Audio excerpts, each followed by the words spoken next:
Shalom sahabatku, sebelum kita merenungkan kebenaran firman Tuhan di pagi hari ini, mari kita sama-sama berdoa. Bapa kami yang ada di sorga, kami mengucap syukur dan berterima kasih untuk pagi hari ini. Kami mengucap syukur untuk nafas kehidupan yang masih Tuhan berikan untuk setiap kami. Pagi hari ini, kami ingin kembali mendengar tentang kebenaran firman-Mu. Biar lewat kebenaran firman-Mu, karakter setiap kami semakin diperbaharui. Amin. Pagi hari ini kita akan merenungkan kebenaran firman-Nya dengan tema melembutkan hati demi dapat bertumbuh. Mari kita buka Alkitab di dalam kitab 1 Raja-Raja pasal 22 ayat 6 sampai ayat yang ke-8 dan ayat 15 sampai ayat yang ke-18. Demikian firman Tuhan. Lalu Raja Israel mengumpulkan para nabi, kira-kira 400 orang banyaknya. Kemudian bertanyalah ia kepada mereka, "Apakah aku boleh pergi berperang melawan Ramot Gilead atau aku membatalkannya?" Jawab mereka, "Majulah, Tuhan akan menyerahkannya ke dalam tangan raja." Tetapi Yosafat bertanya, "Tidak adakah lagi di sini seorang nabi Tuhan, supaya dengan perantaraannya kita dapat meminta petunjuk?" Jawab Raja Israel kepada Yosafat, "Masih ada seorang lagi yang dengan perantaraannya dapat diminta petunjuk Tuhan.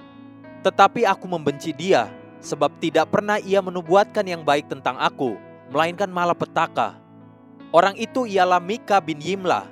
Kata Yosafat, "Janganlah raja berkata demikian."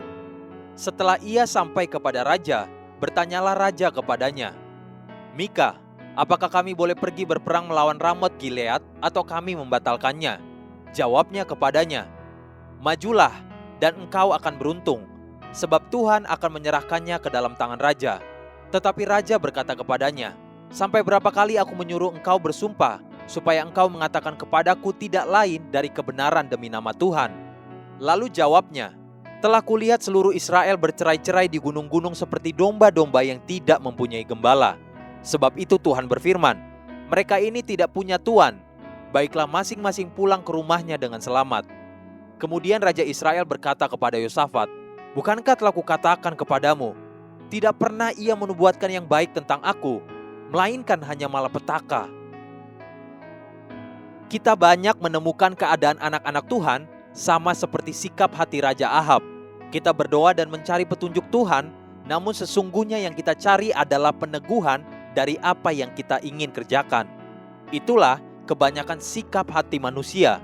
Kita sepertinya mencari kehendak Tuhan, namun sesungguhnya yang kita kejar adalah peneguhan atas kehendak kita sendiri.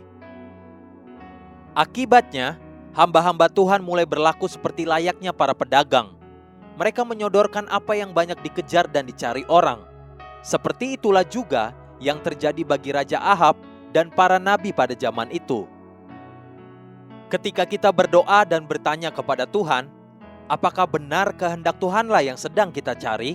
Jika benar kehendak Tuhanlah yang kita cari, haruskah kita kecewa apabila kita tidak mendapatkan apa yang kita inginkan dan harapkan?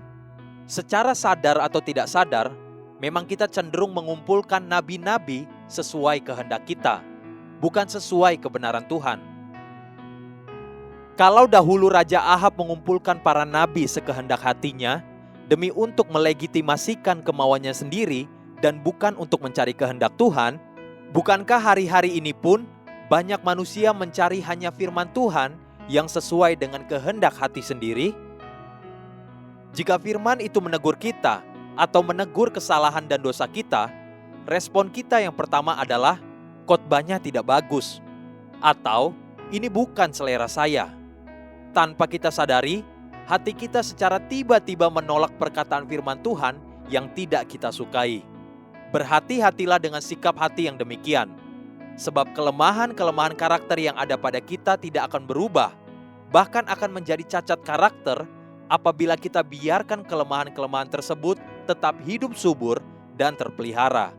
Persis seperti perkataan Nabi Mika bin Yimlah, maka hari itu adalah hari kehancuran bagi Ahab. 1 Raja-Raja pasal 22 ayat 34 sampai ayat 36 menuliskan, "Tetapi seseorang menarik panahnya dan menembak dengan sembarangan saja dan mengenai Raja Israel di antara sambungan baju zirahnya. Kemudian ia berkata kepada pengemudi keretanya, "Putar, bawa aku keluar dari pertempuran, sebab aku sudah luka." Tetapi pertempuran itu bertambah seru pada hari itu, dan raja tetap ditopang berdiri di dalam kereta berhadapan dengan orang Aram itu, sampai ia mati pada waktu petang. Darahnya mengalir dari lukanya ke dalam palung kereta. Kira-kira pada waktu matahari terbenam, terdengarlah teriakan di sepanjang barisan tentara itu. Masing-masing ke kotanya, masing-masing ke negerinya.